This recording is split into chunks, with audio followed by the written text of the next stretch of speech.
తెలంగాణ ముఖ్యమంత్రి రేవంత్ రెడ్డి రాజకీయాల్లో తనకు తిరుగు లేకుండా చేసుకున్నట్లు కనిపిస్తోంది. కనుచూపు మేరలో మరో నేత ఆయనకు పోటీగా వచ్చే అవకాశం కనిపించడం లేదు. ఉన్న 4-5 సీనియర్ నేతలు సైతం రేవంత్ రెడ్డి దాటికి తట్టుకోలేకపోతున్నట్లే కనిపిస్తుంది. పొరుగు రాష్ట్రమైన కర్ణాటకలో చూసుకుంటే కాంగ్రెస్ ప్రభుత్వంలో కొత్త ఇబ్బందికరమైన పరిస్థితులు నెలకొంటున్నాయి. అక్కడ ముఖ్యమంత్రి సిద్ధరామయ్య, ఉప ముఖ్యమంత్రి డీకే శివకుమార్ మధ్య పోటీ తీవ్రంగా ఉంది. సిద్ధరామయ్యను తప్పించి డీకేను ముఖ్యమంత్రిని చేస్తారని ప్రచారం అక్కడ జరుగుతోంది. కానీ తెలంగాణలో అలాంటి ప్రచారానికి కూడా తావు లేకుండా గ్రౌండ్ వర్క్ ను ముందుగానే రేవంత్ చేసుకున్నట్లు కనిపిస్తోంది.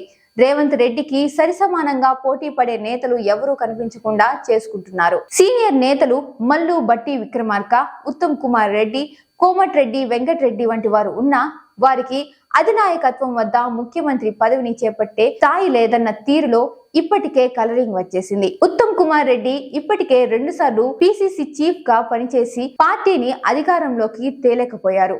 అది ఆయనకు మైనస్. ఉత్తమ్ కుమార్ రెడ్డికి అధినాయకత్వం వద్ద నుంచి మార్కులు ఉన్నప్పటికీ నాయకత్వంపై అనేక అనుమానాలున్నాయి. ఆయన సమర్థతపై సందేహాల వలనే ఉత్తమ్ కుమార్ రెడ్డి ముఖ్యమంత్రి పదవి రేసులో లేరన్నది నిజమని చెప్పుకోవాలి. ఇటీవల తాను ముఖ్యమంత్రి పదవి రేసులో లేనని స్వయంగా చెప్పి అందరినీ ఆశ్చర్యపరిచారు. ఇక మల్లు బట్టి విక్రమార్కకు మంచి మార్కులు ఉన్నప్పటికీ, అందరినీ కలుపుకుని పోయే నేత అయినప్పటికీ పార్టీని విజయం వైపు నడిపించే శక్తి సామర్థ్యాలు లేవన్నది పార్టీ వర్గాలే అంగీకరిస్తున్న విషయం. ఆయన వ్యక్తిత్వం మంచిదే, అవినీతి ముద్ర లేదు, వివాదారహితుడు. అయితే ప్రజలను ఆకట్టుకునేంత ప్రసంగాలు చేయలేకపోవడం ఆయన బలహీనత. ఆయనకున్నంతలో మదిరి నియోజకవర్గం నేతగా ఎక్కువగా చలామణి అవుతారు. అంతే తప్ప రాష్ట్ర స్థాయి నేత కాలేరన్నది కాంగ్రెస్ పార్టీ నేతలే అంగీకరిస్తున్న విషయం. అందుకే ఉప ముఖ్యమంత్రిగా ఉన్న మల్లు బట్టి విక్రమార్క పేరు కూడా రేవంత్ రెడ్డికి సరిసమాన స్థాయిలో లేకపోవడం రేవంత్ కు కలిసి వచ్చినట్టుగానే కనిపిస్తోంది. ఇక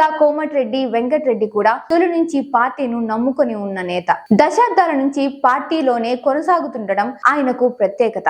ఎన్ని కష్టాలు ఎదురైనా ఆయన పార్టీ జెండాను వదిలిపెట్టలేదు. అయితే కోమటిరెడ్డి దూకుడు మనస్తత్వం తో పాటు ఆయన 10 మందిని ఆకట్టుకునే పరిస్థితి లేదన్నది వాస్తవం. కోమటిరెడ్డి వెంకటరెడ్డి సైతం స్వయంగా ముఖ్యమంత్రిగా రేవంత్ రెడ్డి 10 ఏళ్ల పాటు కొనసాగుతారని చెప్పి సెల్ఫ్ గోల్ ను వేసుకున్నారని కామెంట్లు వినిపిస్తున్నాయి. అందుకే ప్రచారం జరిగినట్టే రేవంత్ రెడ్డి పదవికి ముప్పు ఇప్పట్లో వచ్చే అవకాశం లేదు. క్రౌడ్ పుల్లర్ గా కూడా ఆయనకు పేరుండటం, ఆర్థికంగా సామాజికంగా బలమైన నేత కావడం అదనపు బలమని చెప్పక తప్పదు. ప్రభాత సూర్యుడు జాతీయ తెలుగు దినపత్రిక.